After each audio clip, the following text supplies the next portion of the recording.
Sasa Majaluo is close to the government is bad. To Kajaluo is out of government, is on the streets, the government is good.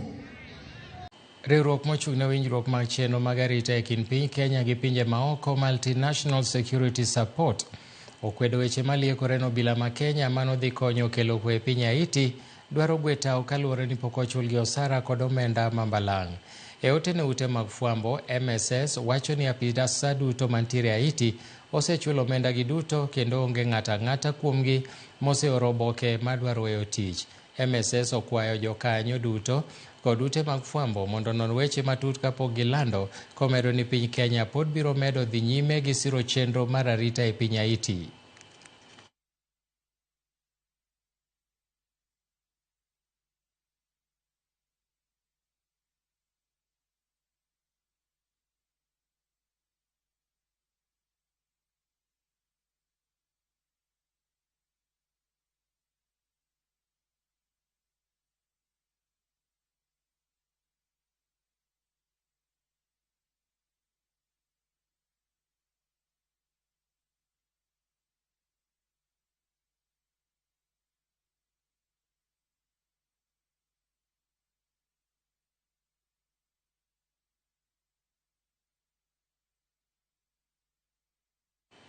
Piny owacho ochako chenro mar tudo chula mayudore e alwora mar Nam Lolwe kod teko mar wang' chieng' mar sola kaka yo mar tieko midhiero mar onge mar sitima e gwengego. Koloso e kinde mane osidho ayanga chenro mar tudo teko wang' chieng' mar sola mitimo kod Rural Electrification and Renewable Energy Corporation e chula mar Ngodhe kod Takawiri e kaunti ma Homa Bay, jatend migawo mar teko Opiyo Wandayi nonyiso jodak ma chulago mondo oti gi teko mar wang' chieng' mar sola e bwo ngimagi e yore mag ohala kod jiwo yore mag lupo. Wandayi wacho ni sirikal kokalo e REREC osetudo ne jopiny sitima e chula ma Mageta, Wasini, Takawiri kod Ngodhe.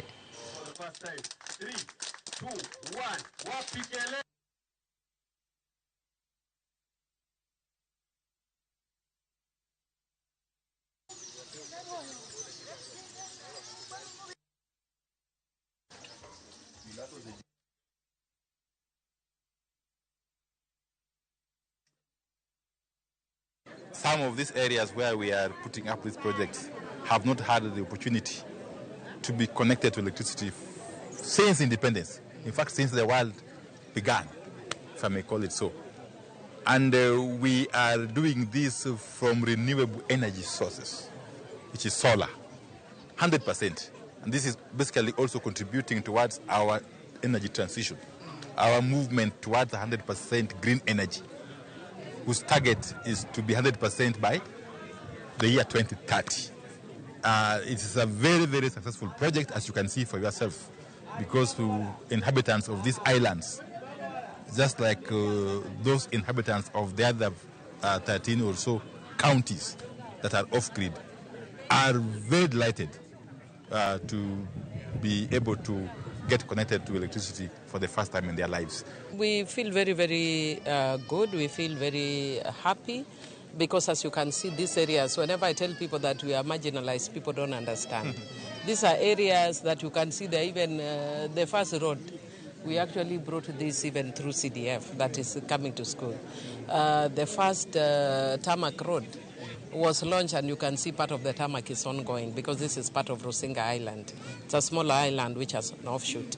So there are, differences that we are beginning to see. Nyaka ne nyuolwa nyaka sani wan e ngimawa pok waneno stima kobiro e gweng'ni.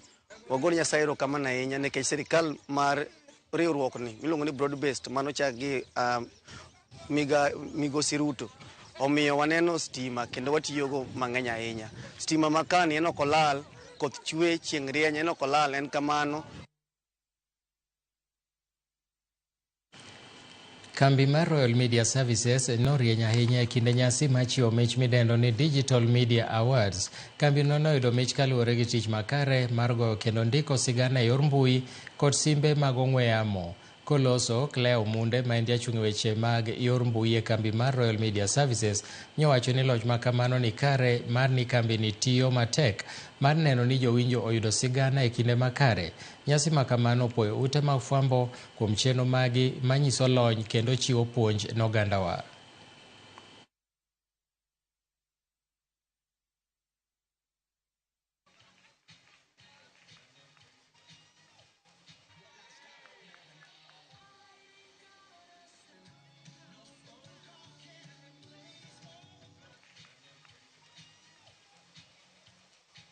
It's quite a delight being at the DMA's 2024.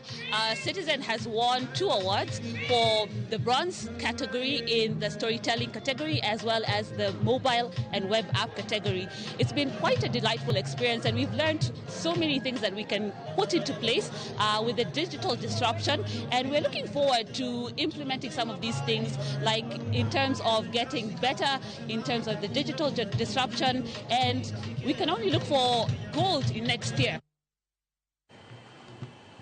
Mana kamano en thuolo ma wadhi kawo yweyo mokwongo ni mar bang' yweyo ni pod wan gi thuolo malach mar kelo ni weche manyien. Kik idhi mabor.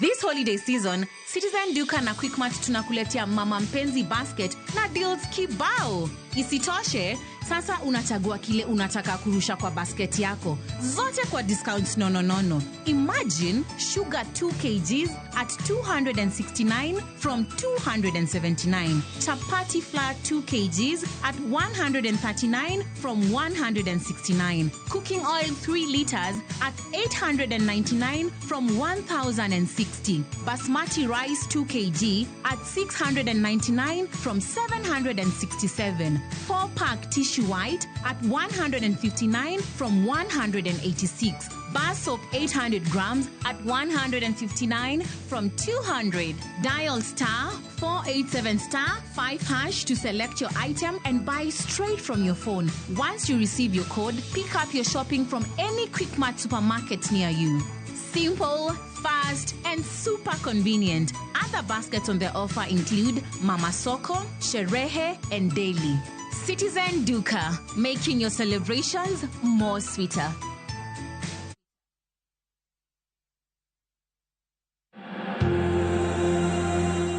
Sour petroleum jelly repairs dry skin like no other. Easy to spread and moisturizes like no other. Non-sticky like no other. It's easy to spread and non-sticky like no other. Sour petroleum jelly repairs dry skin and moisturizes like no other. Great quality product from Pwani Oil. Jaza ndege tuende Diani. Fly to Diani this Christmas with View Travel's exclusive holiday deals in partnership with Fly ALS. Get ready for sun-soaked beaches, unforgettable experiences, and unbeatable offers. Enjoy 6 days and 5 nights on your Diani getaway, starting from 115,800 Kenya shillings per person sharing. What are you waiting for? Angukia festive deals at Diani na View Travel. Book now. Visit viewtravel.com or call and WhatsApp 0703 254 254. View Travel. Dream, explore, discover.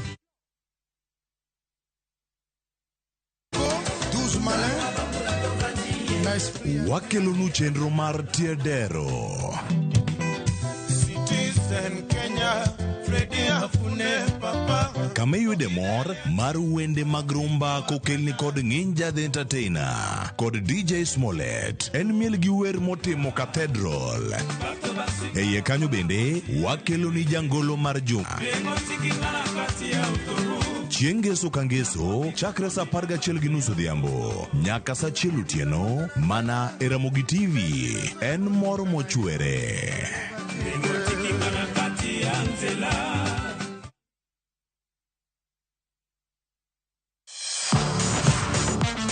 Ne thuolo mar yudo weche tuke duto nyaka mopondo. mbaka makende mag jotugo kendo mag jomolony weche tuke.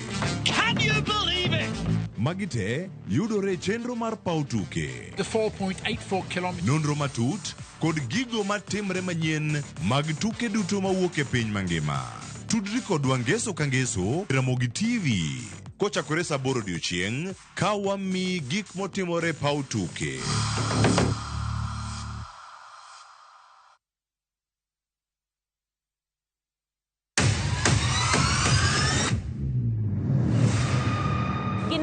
Makelo dongruok mopogore opogore. Don't speak on our issues as women. Let us be the one to speak. Kaka gikete ratil, familia kod tijegi. People's power! People's power! Magitimo gisiso kod lony. As the woman representative of Homa Bay County, this nation is hungry and there is no question about it. Minegi ni etelo. Gijiwo kendo gikelo lony mopogore opogore. Mentorship en gimoro ma important kabisa. Mano konyo ji kendo miyo ji bet gi positive attitude. Gimiyo lony margi kanyakla kod yudo duoko ne chandruoge duto magikale. We want leaders to be fair to the nation. To emine wacho sigand miyo kamiyo ogen. Mine wacho ngeso ka ngeso kod jailieta.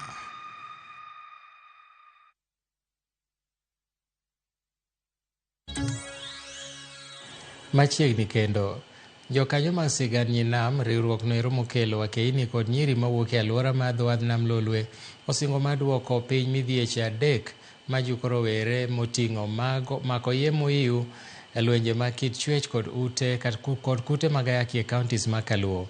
Ne giwuoyo e kaunti ma Migori e kinde nyasi mar sigand Nyinam. I pledge to use my voice, my actions, and my influence to bring to an end the triple threat. E romo no mar ariyo mar sigand Nyinam, romo ne obagi e kaunti ma Migori, kendo ne ochopie kod jotelo mopogore opogore ma oting'o Ida Odinga, gavana ma Homa Bay Gladys Wanga, kod gavana ma Migori Ochilo Yako. Puonj kaachiel kod mor ne otimonewa. Ikwiwa wil na ayaki neko.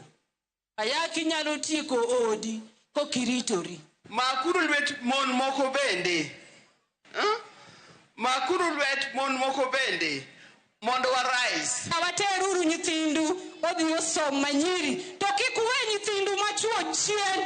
Gin bende keturu mbele nyithindu machuo mondo nyithindo romre ot ikia kuma widhi yae. Mana kaka thoro maduong' mar romoni ne en kedo kod midhieche 3 madongo majuko rawere ma oting'o mako yie momondo, lwenje mag kit chwech kod kute mag ayaki. Oganda yudo thuolo mar somo paro kaachiel kod puonjruok e yore mag kedo kod midhiechegi.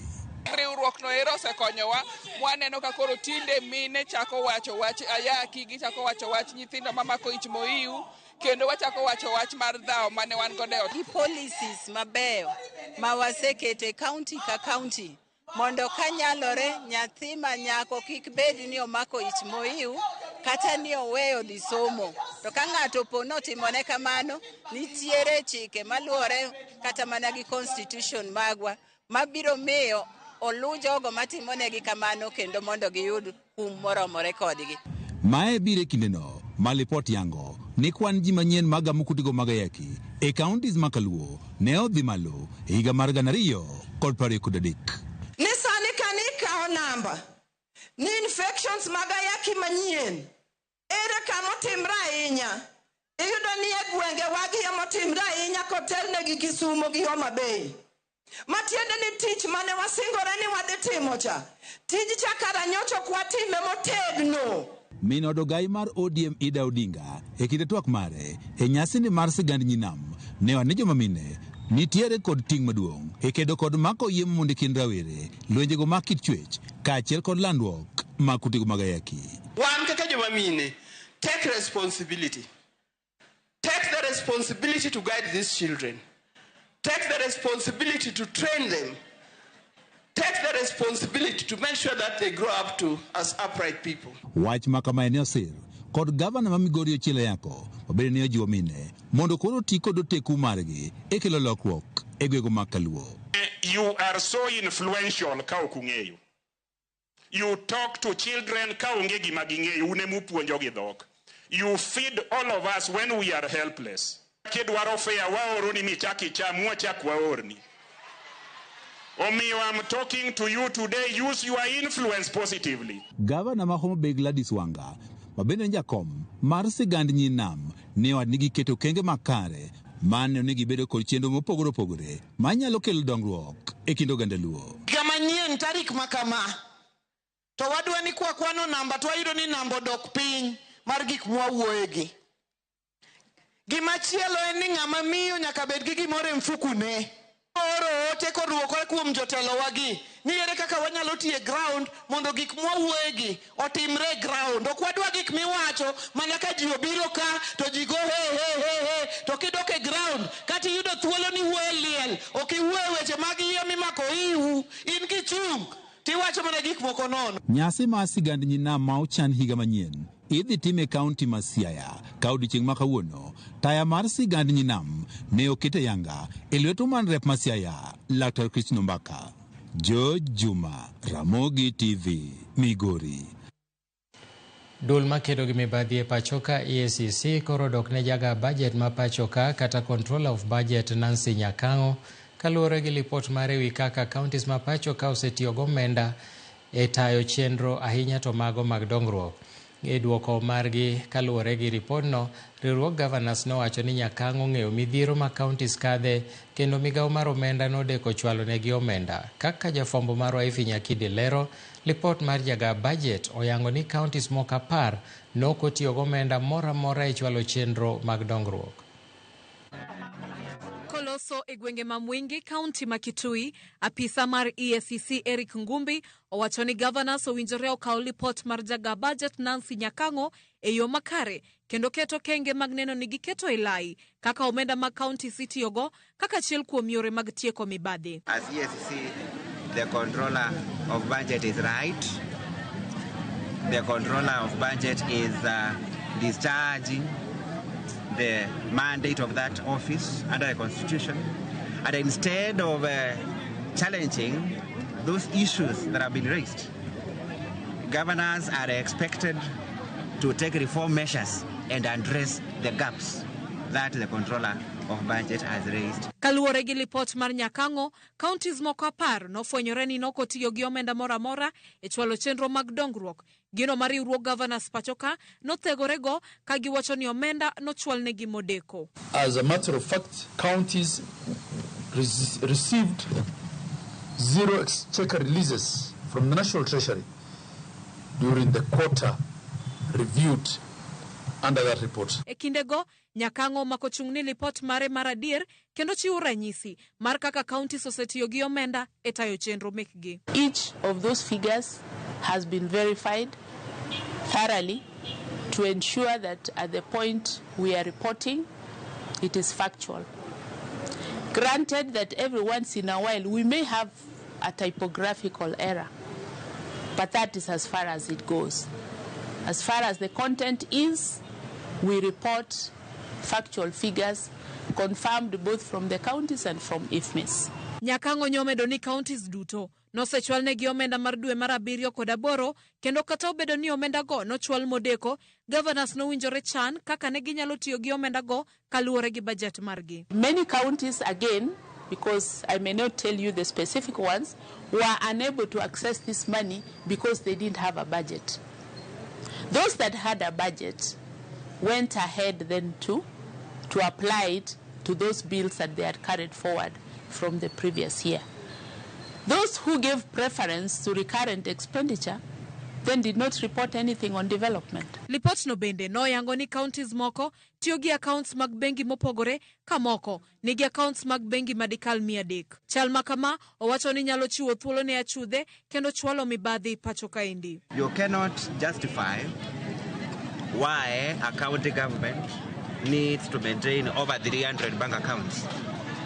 The only reason why a county government would maintain such a huge number of bank accounts is to facilitate theft of public funds. We need to know who operates these accounts.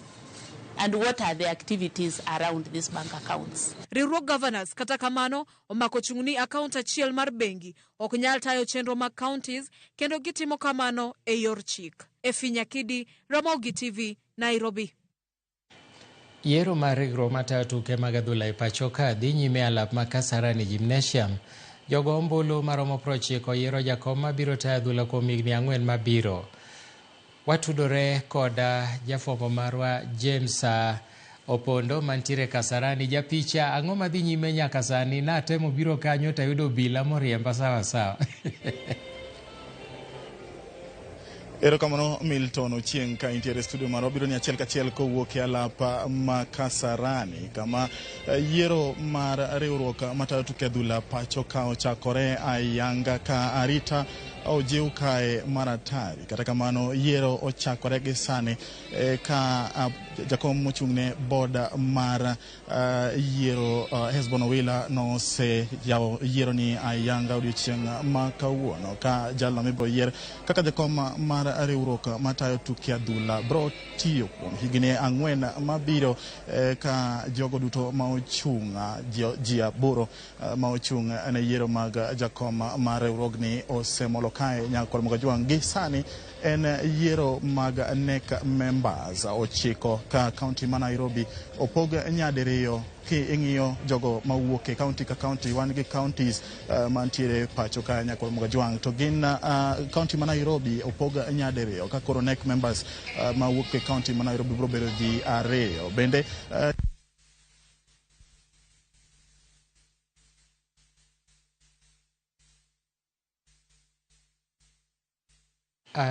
Watimo mos ni ng'ikruok moro nitiere matin e tudruok e kindwa kod japicha e paw tuke ma Kasarani. Kata kamano ka duonde oduogo to wabro dhi kare. Japicha kinyalo winjowa to koro inyalo dhi mbele.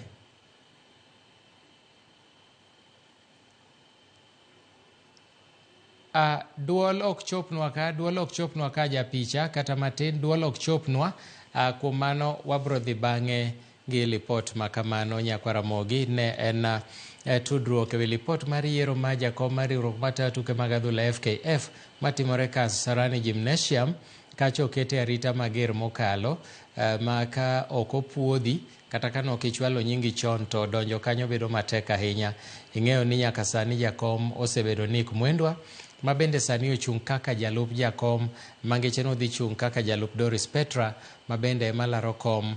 En achiel kuom jogo eko malaro kom mag FKF. Mamoko gin Hussein Mohamed, wan kod Sam Ochola, wan kod Shimanyula, wan kod Kempes Owino, wan kod Tom Alila to gi mamoko. Ka kamano to wabro dhi nyime bang'e no ero ka waseyudo japicha ka tudruok osebedo makare. Par ni yiero no itimo kawuono kendo rumo kawuono mondo mi wadhi nyime e chenro mapile ka pile. Akia ni wanyalo yudo japicha sani. Japicha kwa kinyalo winjowa koro tinyalo dhi nyime nikech duol ne nitiere ng'ikruok matin e weche mag duol. Erokamano Milton, wan gi ng'ikruok matin kata kamano cameraman mara Kevin tayo e yo makare. Kata kamano kaka nawacho motelo ni jogo mabiro go ombulu gin delegates maromo 90. Kano nego bende gibedo delegates 94 ka county ma Homa Bay gi county ma Nyamira ne ok obedo gi delegate margi ka achiel gi riwruok matayo jokudh firimbi ka achiel gi coaches ma bende ok obedo gi jogo mabiro go kura odiochieng' ma kawuono. Mano kelo kwan mag jogo kata delegates mag ombulu gi sani nyaka 90.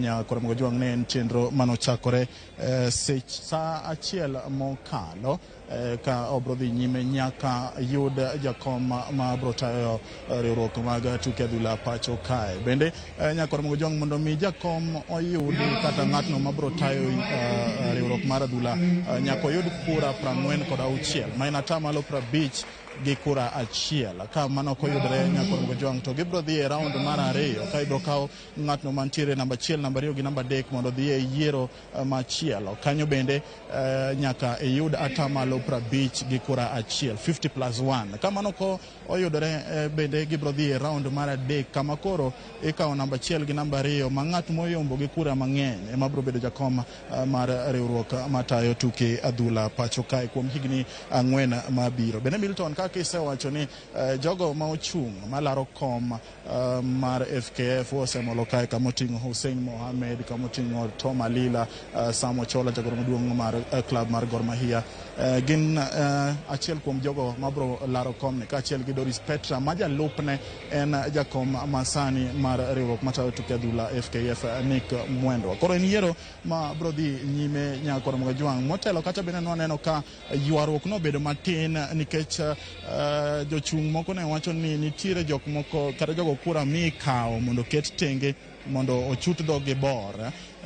Kata kamano nyaka Ramogi Ojwang' gik moko nodhi mokwe ka jakom mar board mochung' ne yiero Owila owacho ni yiero nyaka dhi mbele odiochieng' ma kawuono. Kane owuoyo kod odiochieng' manyoro tikartin manyoro Ramogi TV nyaka Ramogi Ojwang' chenro mar oimore nowacho ni en okenge oseket makare mar neno ni yiero ni odhi e yorno makare ma jogo mibro lo bro wuok kendo wacho ni yiero otim e yorno ma oyanga. Koro dwa tang'o ni picha matin gi toka kanya kwa Ramogi Ojwang' ine chenro madhi gi sani ka kineno kacha ji ballot boxes nitiere kacha jok makao ombulu kadhi to luto kacha. Gesani en yiero mar NEC members. NEC members gin 9 kana wacho ni motelo ni county ma Nairobi opog nyadiriyo ka koro NEC members bro bedo 9 ka ma orumo.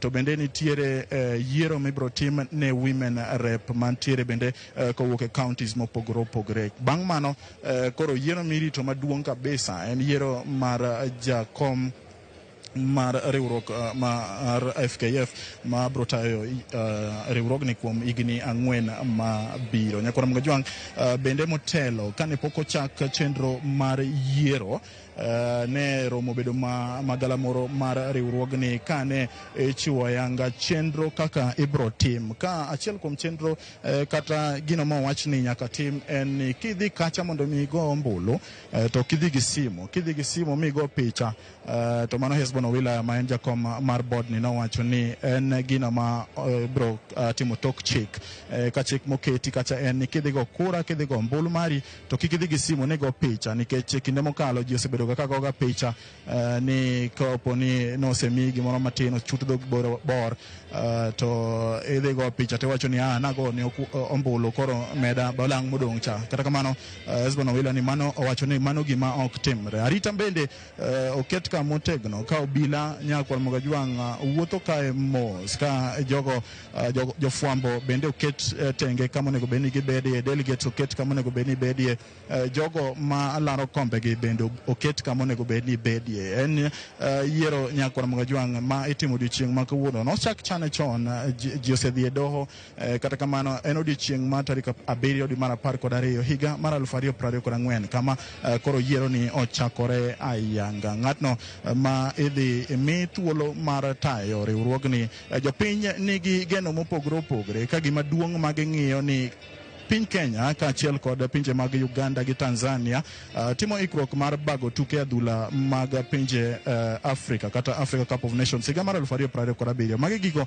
ma onego bed ni ng'iyo. Nok mar pewe kata gisani kineno ka sirkal mamalo gero pewe mar Kasarani, gero pap mar Talanta, gero bende pewe mopogore opogore, Nyayo bende itimone gedo nyaka Ramogi Ojwang'. Magi duto en ikruok bende motelo ne tuke mag AFCON, tuke mag CHAN ibro baga Kenya ka higa manyien. Koro gik moko odhuro ne ng'atno mabro kawo telo ka bende klepe matugo e lig maduong' osebedo kod ywaruok gi riwruok matayo tuke gi sani ka giwacho ni nitiere kuonde moko ma riwruok osebedo ka time marach ka orak bende mi ikete kogno ne TV manyiso tuke adhula ma pacho kae gin gigo magisebedo ka giywak chiwo omenda makare ne clubs mopogore opogore gin gigo bende magisebedo ka giywago. Kata kamano en chakruok machielo ka jogo bende ma bro chung' nyaka Ramogi Ojwang' kaka Milton ni selero motelo. Doris Petra ochung' kacha gi Nick Mwendwa, Hussein Mohamed ochung' gi McDonald Mariga mane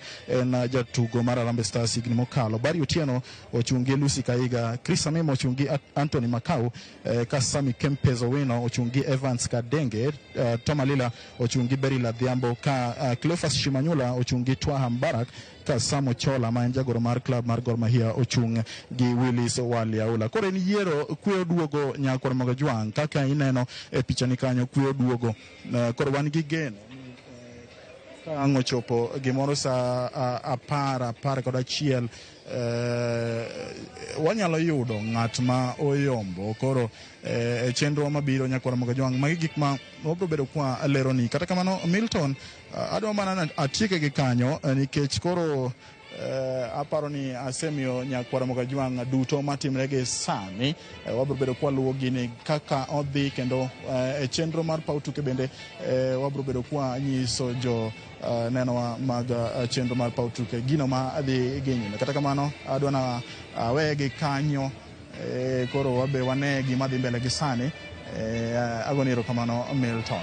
Erokamano ahinya James Opondo japicha. Ageno ni ibro bedo machiegni paw tuke, wabro dwari kar saa 8:30 mondo ichak inyiswa ane ni tang'o mosedhi nyime mopogore gi mago mwaseneno. Beda machiegni, wabro manyi kendo. Erokamano ahinya. Mano ne jafwambo marwa James Opondo japicha, ma bende owacho ni obro duogo kendo mondo miwa mathoth e paw tuke ma bende timore gi e kinde ni eri, kaluwore gi mago eko mosebedo ka timore e paw tuke ma Kasarani, ma en yiero mar riwruok matayo tuke mag adhula FKF, ma bende gi e kinde ni dhi nyime. Arita ni kanyo mager mokalo, motelo ne mano natemo riedo kanyo, to peksen migo nyamburko na neno ka okobedo mayot. Ka kamano to wadhi nyime ka wanyalo yudo ote moko matin ka. Ayudo ote mari kanyo. Erokamano ahinya Gladys Onyango, iwacho na ni nitiere Kabondo kanyo, iwacho ni un gi Pascal Olajo, uluwa maber mokalo.